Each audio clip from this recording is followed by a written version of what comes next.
If you're trying to download files to an external drive on your Android phone, you've probably ran into the confusing issue where it doesn't really let you download files directly on the drive. I'll explain why this is happening and how you can work around it. First of all, when downloading something on Chrome, you can tap the three dots up top to change your download settings, including where the file gets downloaded. I'll go to Downloads, and from there, we'll tap that gear icon on the top. Once we're in the download settings, I can change the download location here.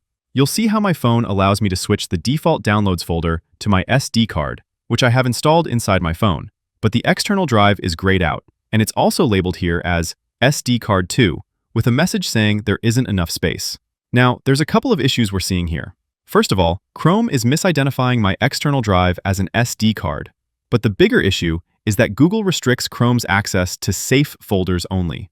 In my case, Chrome can see the SD card because it's an internal legacy mount, and they still allow that.